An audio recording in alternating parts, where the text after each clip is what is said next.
지난주 달력에 대한 이야기를 하면서 이스라엘 사람들은 새해의 첫 달을 농사에 마치지 않고 이집트에서 탈출한 것을 기념함으로 새해의 첫 달을 삼는다고 얘기했습니다. 보통은 다들 농사에 따라서 첫 달, 1월을 정하기 때문입니다. 즉, 첫 달을 정하는 것은 신앙 고백에 있습니다. 얼마나 중요하겠어요. 첫 달에 하나님을 경험함으로, 하나님에 대한 고백으로 시작하니까요. 또한 지지난주에는 하루의 시작이 우리는 보통 아침이지만 혹은 자정이지만 이스라엘 사람들은 해가 진 다음부터라고 얘기했습니다. 이것은 어둠이 빛보다 먼저 창조되었다는 고백을 포함하고 있습니다. 그리고 어둠이 악마적인 것이 아니라 어둠은 하나님의 담요와 같은 것, 하나님이 인간을 쉬게 해주는 것, 혹은 하나님이 인간을 안아주는 품 같은 거라고 보고 있다고 얘기 드렸습니다. 그러니까 저녁은 무서운 것이 아니라 하나님의 품이고 쉬는 곳이라고 볼 수 있습니다. 또한 저녁에 뭐 하죠? 우리는 다 쉬잖아요. 즉 저녁을 주신 건 우리에게 쉼을 주신 하나님의 사랑을 의미합니다. 그것을 고백하면서 하루를 시작하는 것이죠. 이런 관점에서 오늘 또 레위기를 볼 필요가 있습니다. 오늘 레위기를 쭉 보면서 23장에 절기가 나와요. 안식일 나오고 그 다음엔 유월절, 무교절 나오고 세 번째로 추수에 대한 이야기가 나옵니다. 오늘 우리가 읽었던 레위기 23장 9절부터 해서 14절까지 쭉 보면 처음으로 곡식을 추수한 것에 대한 내용이 나와 있어요. 그리고 첫 곡식을 하나님께 드리는데 아마 첫 곡식은 보리였을 거예요. 근데 보리를 딱 베자마자 하나님께 곡식단을 바친다고 되어 있는데 아마도 이 곡식단이라고 얘기하는 것은 이렇게 추수했는데 곡식단 중에 제일 좋은 거가 아닐 거예요. 뭐냐면 아마도 처음 뵌 곡식단, 낫으로 들자마자 곡식단을 추수하러 딱 갔을 때 처음 뵌 것을 아마 가지고 갔을 거라고 생각되고 있어요. 정확한 건 모르죠. 아직까지 몰라요. 그런데 곡식단을 처음으로 낫을 뵌 것을 가져가요. 그러면 아마도 곡식단을 처음 뵌 것을 제사장에 가져가면 약간은 추수하는 것이 중단될 것 같아요. 중단되고 그 제사가 끝나야지 본격적인 추수를 진행할 것 같은 느낌이에요. 정확한 건 알 수 없지만 그렇게 됐을 거라고 생각하고 있어요. 그럼 곡식단을 이렇게 바치고 나면 이제 추수가 본격적으로 시작되는 것이죠. 근데 11절을 보면 곡식단을 흔들어서 바쳤다고요. 곡식단을 이렇게 이만큼 해갖고 막 흔들었는데 어떻게 흔들었는지 알 수가 없죠. 막 이렇게 흔들었는지 막 이렇게 흔들었는지 알 수가 없어요. 근데 아마도 이건 흔든 게 아닐 것 같은 느낌이 있어요. 흔들긴 했는데 어떻게 흔드는 거냐. 히브리어 원문을 보면 이게 최근 들어서는 옛날 사전에는 흔들었다고 되어 있지만 요새는 들어 올렸다고 되어 있어요. 그러니까 약간 이제 연구가 많이 되어서 번역이 바뀌게 되는 일이에요. 그래서 11절을 흔들어서 바칠 것이며 이렇게 번역하기보다는 들어서 흔들어서 바칠 것이며 라고 번역하는 것이 더 낫다라고 학자들이 보고 있어요. 그러니까 들은 거예요. 그리고 약간 흔들었겠죠. 그래서 이렇게 바뀌어요. 이렇게 바쳐요. 근데 드는 행위가 중요하다고 보고 있어요. 흔드는 게 중요한 게 아니라 드는 행위가 중요한데 두 가지 정도의 의미를 갖고 있다고 학자들이 생각하고 있습니다. 첫째는 감사입니다. 우리가 누구한테 선물을 줄 때 그냥 이렇게 주진 않잖아요. 들어서 이렇게 주잖아요. 마찬가지로 하나님께 감사하다는 표시로 들어서 드리는 거예요. 왜 감사할까요? 가나안 땅을 주셔서 감사하고요. 농사할 수 있도록 비도 주셔서 감사하고 또 농사를 지으려면 해가 있어야 되니까 햇빛을 주신 것도 감사하고 또 이스라엘은 비가 잘 안 내리고 이슬이 내리는데 이슬을 내려서 감사한 겁니다. 그리고 이슬을 가지고 농사할 수 있는 지혜를 주셔서도 감사한 겁니다. 그래서 감사하다고 얘기하는 겁니다. 더불어서 또 하나 탈출할 때 이집트에서 탈출하기 전에 뭐가 있었죠? 10가지 재앙이 이집트에 내렸습니다. 그 중에 우박 재앙이 있었습니다. 근데 우박 재앙 때 뭐가 다 죽냐면 보리와 삼이 죽습니다. 보리가 이삭을 피웠는데 그때 막 우박이 내려갖고 보리가 다 죽은 것이죠.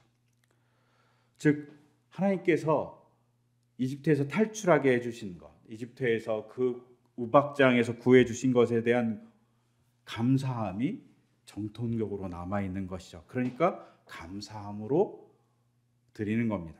이 속에는 자유를 주신, 노예에서 해방시켜 주신 하나님에 대한 감사도 포함되어 있습니다. 그러니 언제나 기쁨으로 이렇게 드리는 것이죠. 또한 중요한 게 있어요. 노예 때는 어떨까요? 내가 농사를 막 지었어요. 그러면 자기 것이 될까요?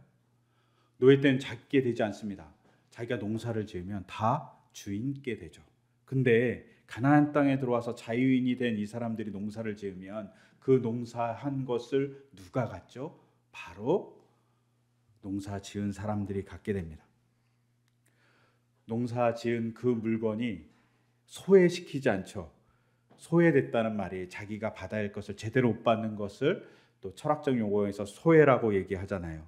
근데 그 소외가 발생하지 않는 겁니다. 이스라엘 사람들이 제대로 된 대가를 받는 일, 자기의 농사에 대한 결과물을 자기가 소유하는 일, 그것에 대한 감사를 하는 거죠. 노예는 자기가 소유할 수 없으니까요. 그런 감사함으로 이렇게 들어 올리는 겁니다. 근데 공교롭게도 초실절, 이걸 초실절이라고 하고 처음 드리는 제사라고 얘기하기도 하지만 이 날은 노는 날이 아닙니다. 이스라엘 사람들이 절기가 대부분 다 놀거든요. 쉬어요. 근데 이날 쉰다는 얘기가 없어요, 성경에. 왜 그럴까요? 노동하고 그 노동의 결과물을 자기가 갖는 것에 대해서 감사하는 절기이기 때문입니다. 생각해 보세요. 제가 열심히 일했어요. 직장에서 열심히 일했어요. 근데 그걸 남이 다 가져가. 내 통장엔 맨날 빵원만 찍혀. 그러면 정말 화가 나지 않겠습니까? 그런데 그러지 않는다는 거죠. 노동의 결과물을 받는 일이 자유롭게 정당하게 이루어진다는 겁니다. 그러니까 노동함으로 이 날을 보내는 겁니다. 공교롭게도 내일이 근로자의 날입니다. 이렇게 쉬시는 분도 있고 못 쉬시는 분도 계실 것 같아요. 근데 근로자의 날이 뭡니까? 하나님의 일하심을 닮은 인간이 일하는 겁니다. 근데 일할 때 뭐 합니까? 대가를 받는 거죠. 대가를 제대로 받는 일, 그것이 중요합니다. 그리고 그것을 이야기해주고 그것을 할 수 있도록 만들어가는 일이 바로 근로자의 날이 있는 목적일 겁니다. 그래서 오늘 우리가 읽었던 본문 중에 야고보서에 이런 말씀이 있습니다. 보라, 너희 밭에서 추수한 품꾼에게 주지 아니한 삭이 소리 지르며 그 추수한 자의 우는 소리가 만군의 주의 귀에 들렸느니라. 제대로 된 대가를 지불하지 않으면 하나님께 그 원망이 막 올라간다는 겁니다. 심지어 성경은 뭐라고 얘기하죠? 그것 때문에 분노하고 있다고 얘기합니다. 제대로 된 대가가 지불되는 사회가 중요하죠. 이스라엘 사람들이 추수할 때 그것을 얘기합니다. 제대로 된 대가를 받았다고. 내가 노동의 결과물을 제대로 받았다고 하면서 감사로 곡식단을 들여 올리는 겁니다. 근데 여기서 중요하게 생각할 것이 또 있습니다. 첫 곡식단을 들여 올려서 흔들어 막 바치잖아요. 근데 제사를 드린 이 달을 첫 달로 본다는 겁니다. 이스라엘 사람들이 출애굽한 것을 기념해서 첫 달로 보기도 하지만 추수하는 달이 첫 달인 거예요. 그것도 보리를 추수하는 첫 달. 신앙 고백적 차원도 있지만 이스라엘 사람들은 추수를 통해서 뭘 하죠? 첫 달의 시작을 감사로 합니다. 우리 한번 생각해 보세요. 우리 새해의 시작을 뭐로 하죠? 우리는 보통 희망으로 합니다. 아니면 복을 막 빌어줍니다. 올해 계획이 뭐야? 이렇게 물어보면서 잘 되길 바래. 너의 올해의 소망은 뭐야? 이렇게 물어보잖아요. 혹은 새해에는 무엇을 이루고 싶어? 뭐 이렇게 구체적으로 물어봐요. 그런데 이스라엘 사람들은 새해를 맞이할 때 뭘 합니까? 추수에 대한 감사를 가지고 새해를 맞이합니다. 감사로 시작하는 것이 중요합니다. 우리는 희망으로 시작하지만 이스라엘 사람들은 감사로 시작하면서 마음 자세가 다른 겁니다. 아, 하나님, 제가 올해는 이런 감사로 하나님께 시작합니다. 이런 감사로 주님 앞에 나와 있습니다 라고 얘기합니다. 우리는 보통 감사를 연말에 해요. 아니면 거의 추수감사절은 11월 달에 있잖아요. 그때 감사하는 것으로 해서 1년을 이렇게 1년의 소득을 감사하는데, 이스라엘 사람들은 새해를 시작하면서 감사하는 거죠. 우리하고 시작점이 다릅니다. 여기에 중요한 게 있죠. 뭐가 중요할까요? 삶의 자세에서 감사함으로 삶을 시작하는 자세가 중요하다고 얘기하는 겁니다. 히브리어로 감사라는 말을 토다라고 그래요. 토다. 근데 이 말이 어디서 왔냐면 야다라는 히브리어에서 왔어요. 이렇게 얘기하면 또 야다, 알다라는 말하고 알다라는 야다라는 말이 있잖아요. 발음은 똑같은데 철자가 달라요. 뒤에 끝에 조금 달라요. 그래서 발음만 똑같지만 다른 거예요. 오해가 없으셔야 돼요. 가끔 오해하시는 분들이 계시는데, 토다라는 이 말은 야다에서 왔는데, 이 야다라는 말은 감사하는 거긴 해요. 근데 무슨 감사냐면 고백하는 거예요. 야다라는 말이, 감사에 해당하는 야다라는 말이 고백하다는 거예요. 그러니까 자기에게 주어진 삶의 것들이 뭐가 있는지 보면서 감사하는 거예요. 근데 그 감사를 가지고 1년을 시작하는 거예요. 중요하죠. 우리가 시작할 때 언제나 소망이 아닌 감사로 시작하는 것이 중요하다고 성경은 얘기하는 겁니다. 근데 이스라엘 사람들은 어디서 감사하냐? 소소한 거에서 감사한다고 얘기하죠. 뭐 요새 소확행도 유행이지만 한물 갔나요? 그런데 우리는, 기독교인은 어떻게 해야 되냐면 소소한 행복이 아니라 소소한 감사를 하는 자들이 기독교인이라고 얘기하는 겁니다. 그리고 그것을 가지고 1년을 시작하는 것이 기독교인이라고 얘기하고, 기독교인들은 그런 공동체가 모여서 공동체가 서로 감사를 노래하면서 시작하는 것이 1년의 시작이라고 얘기하고 있는 게 레위기의 절기의 수순입니다. 제가 보면서 우리도 그렇게 시작해야 되겠다. 1년의 시작을 항상 감사함으로 얘기했으면 좋겠다라고 생각합니다. 그리고 유대인 학자들은 뭐라고 얘기하냐면, 신앙의 중심에, 우리는 사랑이 있어야 된다고 얘기하지만 신앙의 중심에 항상 뭐가 있어야 된다고 생각하냐면 감사가 있어야 된다고 얘기합니다. 그리고 그 감사함이 신앙의 척도라고 얘기하기도 합니다. 즉 감사할 줄 아는 인간이 중요하다고 생각이 돼요. 그리고 감사함을 아는 사람들이 이쁘잖아요. 우리가 뭔가 이렇게 선심을 썼는데 전혀 감사하지 않으면 그 사람이 다음번에 뭘 주고 싶은 마음이 안 들잖아요. 감사할 줄 아는 게 중요합니다. 제가 무협지를 제외하고는 중국의 현대 소설을 잘 읽어보지 않았는데, 몇 년 전에 제가 허삼관 매혈기라는 책을 읽었어요. 이거 영화로도 만들어졌던 것 같아요. 우리나라 감독이 아니라 배우경 감독이 영화로 만들었는데 폭망했어요. 근데 개인적으로는 소설이 정말 재미있었어요. 근데 이 소설을 쓴 사람이 중국의 3세대 소설가인 위화라는 사람입니다. 이 사람이 1960년에 태어난 걸로 제가 알고 있고요.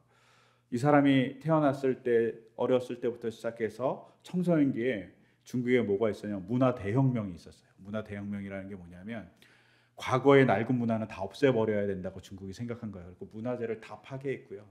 전통도 다 없애버렸어요. 그래갖고 중국이 지금 그런 전통이 다 사라져갖고 정신을 못 차리는 거예요. 많이 없어졌어요. 그래서 자기 문화가 없어요. 그때 하도 없애갖고. 근데 그 시절에 청소년기에 아동기를 보내신 거예요. 근데 이 위아라는 분이 이렇게 인터뷰하는 걸 옛날에 한번 본 적이 있는데, 뭐라고 얘기했냐면 자기가 너무 책이 읽고 싶은 거예요. 근데 책이 너무 읽고 싶은데 책을 구해서 읽었는데 책 앞표지가 떨어져 나가 있고 뒷부분이 떨어져 나가 있었다는 거예요. 그러니까 책이 중간만 있는 거예요. 근데 소설인데 그걸 읽어봤다는 거예요. 근데 뒷부분이 없으니까 결말을 모르는 거예요. 그러니까 어떻게 했겠어요? 자기가 결말을 만들기 시작했다는 거예요.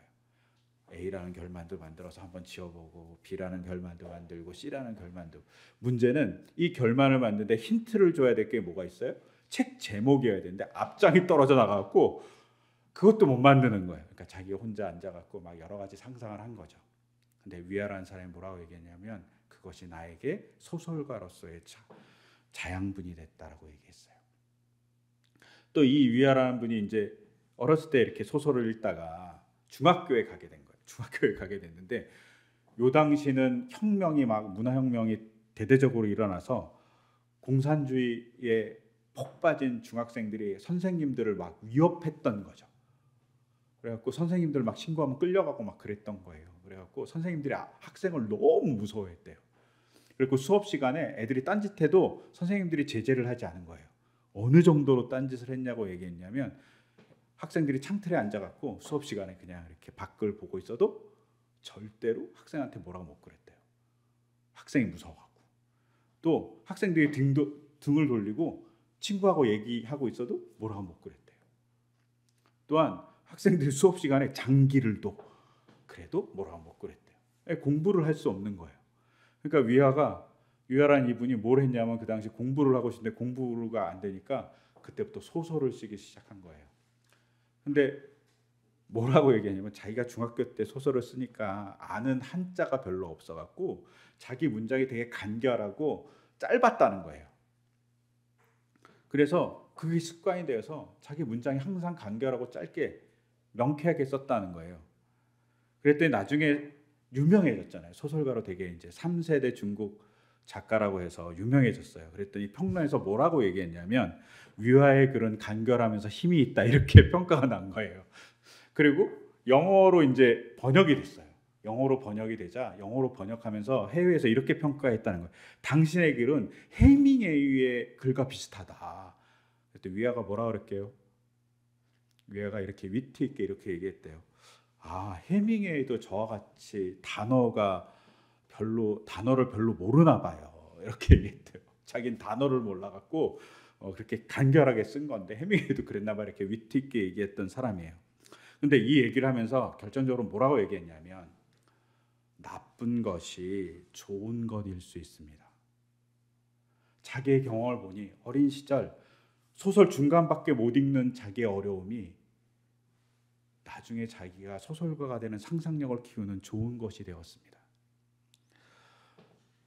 자기가 중학교 시절에 너무 공부를 하고 싶었는데 공부를 못 해갖고 다 아는 단어가 별로 없었는데 그 아는 단어가 별로 없는 일이 소설을 쓸 때 간결한 문장을 만들고 힘 있는 문장을 만들었습니다. 그래서 위화가 이렇게 얘기하는 거죠. 나쁜 것이 좋은 것일 수 있습니다. 저는 이것을 세상 사람들이 뭐라고 얘기하냐면 이것을 긍정적인 사고라고 얘기해요. 근데 저는 신앙적인 말로 바꾸면 모든 삶의 자리에서 감사할 줄 아는 자세라고 생각합니다. 어려운 것 있을 수 있죠. 힘든 것 있을 수 있죠. 근데 위안은 그것을 가지고 감사하는 삶의 자리를 갖고 있습니다. 그래서 위하의 소설을 제가 다 읽지 않아갖고 읽은 게 하나밖에 없거든요. 근데 정말 재밌었어요. 위트도 넘치고 재밌게 허삼관의 그 매얼기는 피를 팔아서 먹고 사는 사람에 대한 이야기예요. 자기 피를 팔아. 그래서 가족을 먹여 살리고 뭐 이런 얘기들이 쭉 써요. 되게 우울하잖아요. 얼마나 가난하면 피를 팔겠어요. 근데 그 안에 위트를 집어넣고 즐거움을 넣어놨어요. 이런 것을 만들 수 있었던 것은 자기의 나쁜 것을 좋은 것으로 볼 수 있는 긍정적인 사고고 이것을 신앙적으로 바꾸면 감사할 줄 아는 마음이라고 생각해요.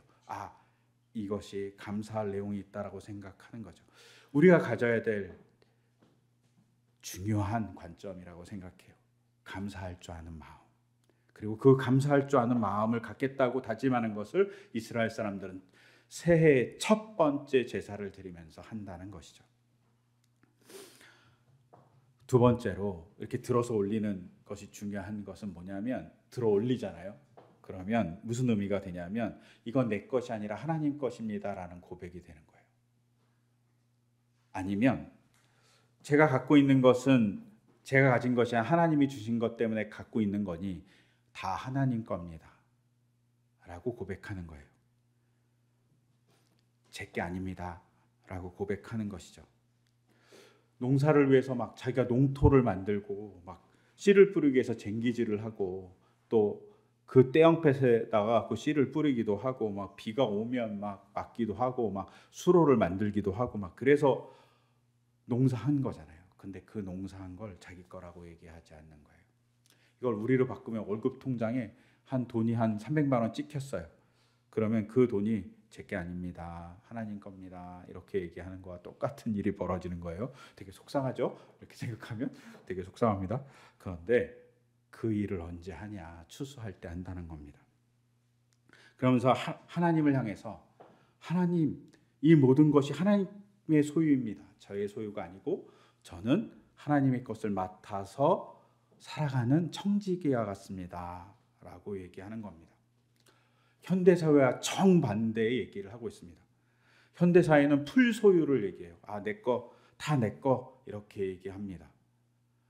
그런데 이스라엘 사람들은 추수감사를 새해 첫 달에 하면서 이 모든 것은 하나님의 소유입니다라고 고백하며 자기의 소유를 내려놓는 시작을 합니다.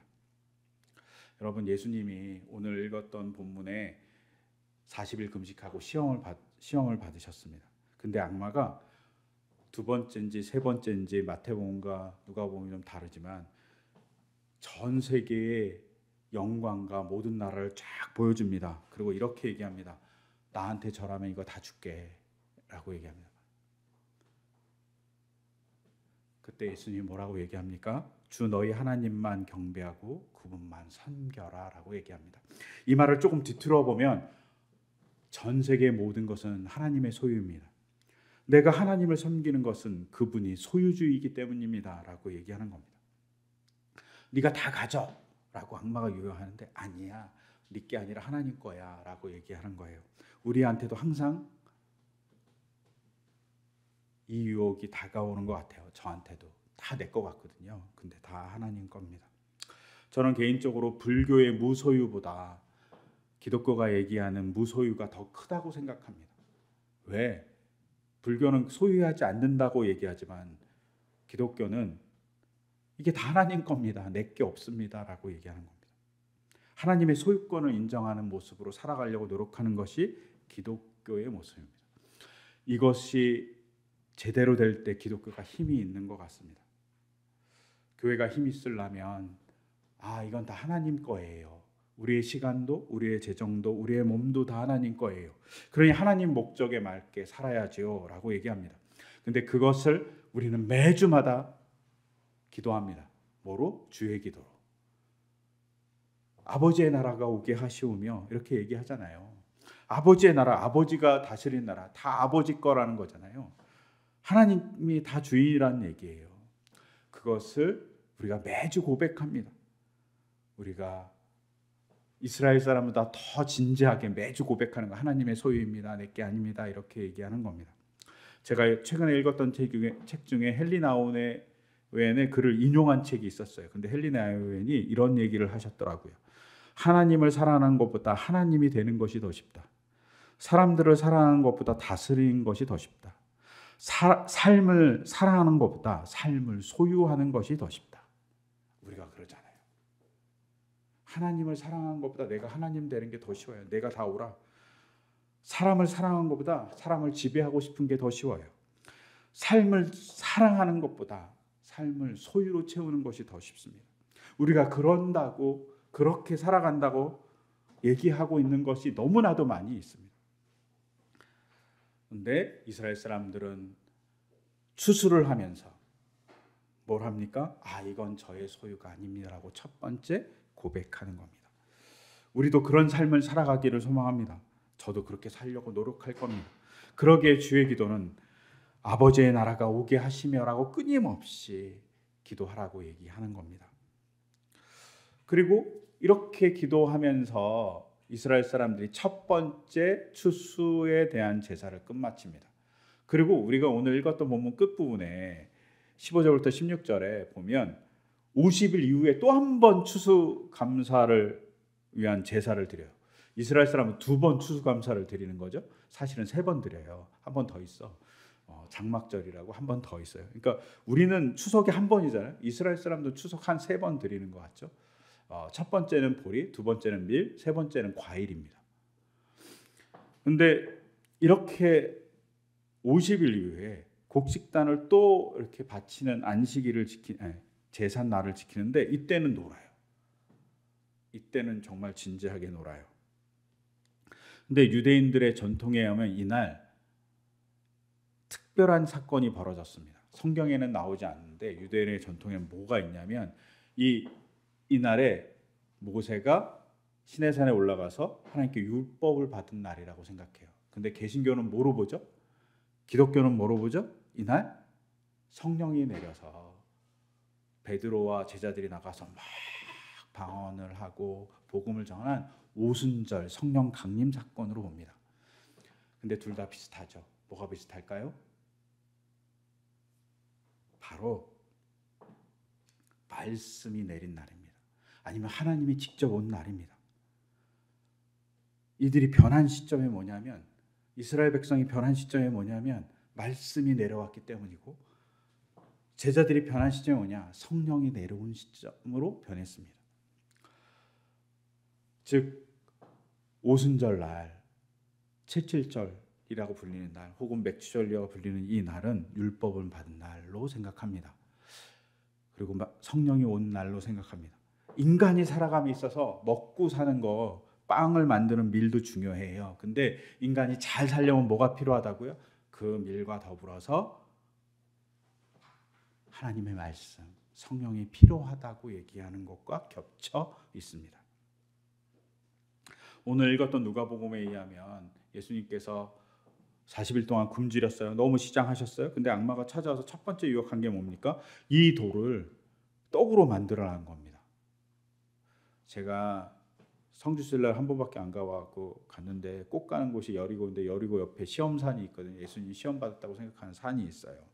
근데 그 산을 막 걸어 올라가잖아요. 그럼 걸어 올라가면 다 아이보리야.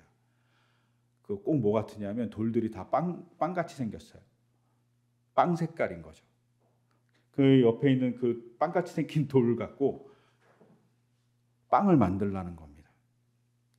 예수님이 그 빵을 만들어서 막 사람들에게 나눠주면 어떨까요? 엄청나게 많은 사람들이 몰려들 거 아니에요. 막 사람들이 좋아하고 막 즐거워할 거 아니에요. 근데 이 일이 없었나요?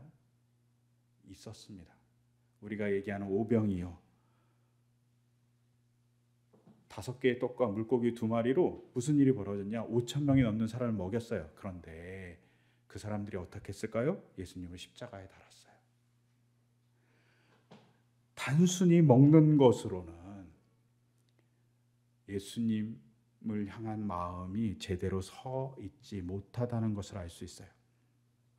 뭐가 필요할까요? 먹는 것과 더불어서 말씀이 있고, 먹는 것과 더불어서 성령의 역사가 있어야지만 사람이 사람답게, 기독교인이 기독교인답게 쓴다고 얘기하고 있는 겁니다. 그래서 추수감사절로 지키는 초실절, 맥주절에 이스라엘 사람들이 뭘 받았다고 얘기하냐면 말씀을 받았다고 얘기하는 겁니다. 말씀으로 더불어 살아가는 거죠. 영적인 양식도 있어야지 인간이 인간 되고 기독교인이 기독교인 된다고 얘기하는 것이 바로 추수감사에 대한 의미를 가지고 보는 레이기의 입장입니다. 여러분, 우리가 잘 봐야 합니다. 우리가 추수감사를 보면서 봐야 될 건 뭐냐면 감사함, 그리고 모든 소유는 주님의 것이라는 것, 그리고 이것을 잘 지키기 위해서 우리에게 필요한 건 하나님의 말씀과 성령이 우리에게 언제나 내렸을 때만 가능하다라는 사실을 우리가 언제나 기억하는 겁니다. 그리고 이 기억함을 언제 하냐? 이스라엘 백성들은 새해 첫 시작에 한다는 겁니다. 우리의 삶에서 언제나 감사가 잊혀지지 않고 하나님의 소유인 것을 잊지 않고 또 그것을 위해서 말씀이 우리를 지배해달라는 소망이 항상 있기를 소망합니다. 그럴 때마다 우리가 기독교인이 기독교인 될 수 있고 교회가 교회 될 수 있을 거라고 생각합니다. 그리고 그것을 위해서 우리가 사소한 거에 감사할 줄 아는 우리의 삶의 자리가 되기를 간절히 소망합니다. 그리고 그 감사함으로 우리가 하나님 나라를 만들어가는 우리 공동체 되기를 또한 소망합니다. 그 소망을 담아서 이 시간 제가 기도하겠습니다. 하나님, 우리의 삶의 자리가 감사로 넘치기 시작합니다. 근데 이스라엘 사람은 그 감사로 넘치기 위해서 새해 첫 시작을 감사로 합니다. 주님, 그것은 감사로 삶을 살아가고자 하는 그들의 다짐입니다. 주님, 우리 또한 감사함으로 살아갈 수 있고 감사함으로 우리 인생의 사소함을 바라볼 수 있도록 인도하여 주시옵소서. 또한 우리가 가진 것이 우리 것이 아니라 주님의 것이라고 언제나 고백하기를 소망합니다. 소비주의가 소유가 가득한 세상에서 우리는 소유를 내려놓고 이 모든 것이 주님의 것이라고 얘기하는 대항적인 그리고 대조적인 공동체이기를 소망합니다. 그리고 그 소망을 담기 위해 주님 우리를 가르쳐 주시옵소서. 그런 관점을 갖기 위해 말씀을 주시옵소서. 추수하는 날 주님께서는 말씀도 주셨다고 이스라엘 사람들이 고백합니다. 그 말씀이 우리를 더불어 같이 지배할 수 있도록 주님 인도하여 주시옵소서. 그런 주님을 생각하며 하루하루 살아가며 기쁨의 삶을 살아가고 하나님의 백성으로서의 길을 걸어갈 수 있도록 인도하여 주시옵소서. 이 모든 것 주 예수 그리스도의 이름으로 기도드립니다. 아멘.